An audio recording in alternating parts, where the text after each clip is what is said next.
What brought me to the vein center was seeking a second opinion. I had a procedure by a vascular surgeon, multiple complications after the procedure. I had a blood clot in my left leg. I had lymphedema in both legs. I have nerve damage still that I'm experiencing from that procedure. Called the office after my procedure multiple times with complications that I was having. I kind of got brushed off. I was just told that I need to deal with the swelling and then I'm gonna have beautiful, lovely legs in a few weeks. And I do not have beautiful, lovely legs at this time. When I went to see my podiatrist, he said, I have a friend that can help. And that was here at the Vein Center, and that was Dr. Hearn. So today I hope to have the ablation of the vein on the outside of my right leg. And I'll be back tomorrow for another procedure, and that is to inject some foam in these areas. It's cosmetic, it doesn't look very good either. So by this week, we should have this leg fixed. Radiofrequency ablation is done to ablate or seal closed one of the veins that we identified on Doppler ultrasound as having leaky valves. As a consequence of having leaky valves, that can create reflux, which is reversal of flow in the veins. The veins are only supposed to flow towards the heart. When you have reflux in a vein, that makes you prone to have aching and heaviness, swelling. The more that you're standing or sitting, at the end of the day, you can be really in severe discomfort. By treating this vein with the radiofrequency ablation, we hope that your legs feel lighter, less heavy, less aching, especially when you go to bed at night. You start to IV into the vein. It's a 7-French sheath. Use a little lidocaine to access the vein. Then once we have access into the vein that we want to treat, we put our catheter in. Before we do the treatment, we have to numb up along the vein because you would otherwise feel the heat. The fluid in that bag there, that's saline, just normal saline, mixed with lidocaine, just a small amount. So it numbs it up, and it also prevents the heat from going into the sensory nerves or anywhere else. I always have a very pleasant professional interaction with Dr. Hearn. He's very informative, and he definitely likes to tell you what he's doing, what's going on inside your body. That way you know. He's very thorough throughout the procedure, and he explains every detail step by step for you. There's a big dilated vein there. The white lines are the fascia that separate the muscle and the subcutaneous tissue. So this is a superficial vein above the muscles. It shouldn't be any bigger than a number 2 pencil, and it just is so dilated, it's filling all these veins. We are about halfway done here, because half the job is getting access to the vein, which we have. A little wire threads into the vein called a guide wire, and then over that, you feel a little pressure as the sheath is going into the vein. There you go.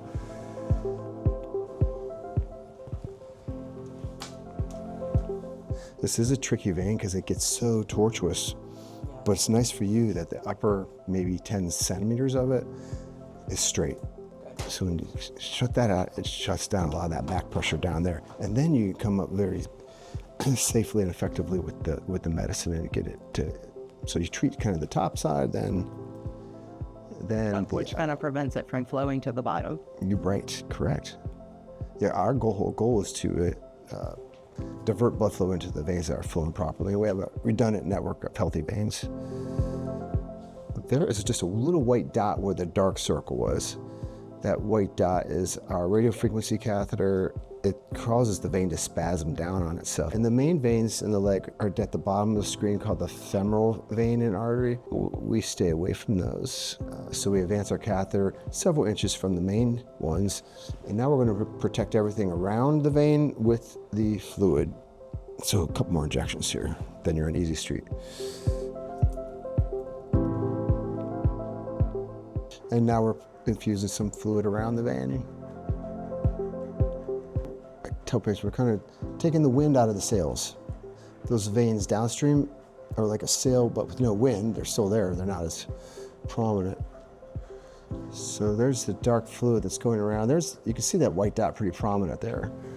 And we can tell how adequately we have the vein surrounded by the temperature. Normal temperature is about 32, 33 Celsius, and room temperature is about 24, so that's what our catheter says. So we're going to start treating now.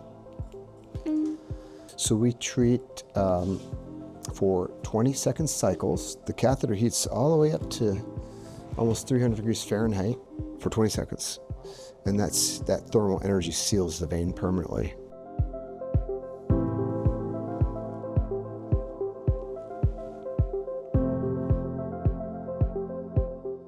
done. All right, that went good. Went good because I had a long enough segment. Sometimes it's only like an inch or so. So we treated basically to like the knee area? We treat about mid-thigh to the groin. Okay. These veins are coming off of that. So a lot of times about 50% of the pressure is reduced. So it feels some better, but still there. So today we've treated the upper part, sealing that closed. And we use the radiofrequency because it's a little bit more energy, it's a little bit more involved, but it has longer, better success rates. Now, the vein down here gets so windy that straight catheter would never pass through it. So the only option is to take little pieces of it out, or more gently inject some medicine into that now decompressed vein, and we can see this vein and these completely disappear with a good injection. And that's how we know it's going to heal up good, if the medicine flows into those veins properly. And so this sets us up for good results tomorrow. And resume normal activities. You work tomorrow? Yes. Good work. But I'm not on my feet too much. Just do some walk, do a little walking. You don't want to be immobile.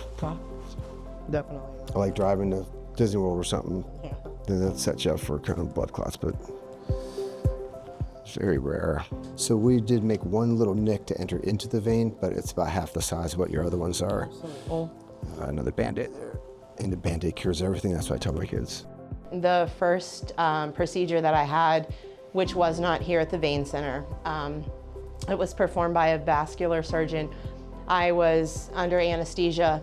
I had a 3-week off time that I was not allowed to go back to a full work position. You know, that's very different from what I had today. And in today's procedure, 20 minutes and leaving with my compression on and leaving with no restrictions.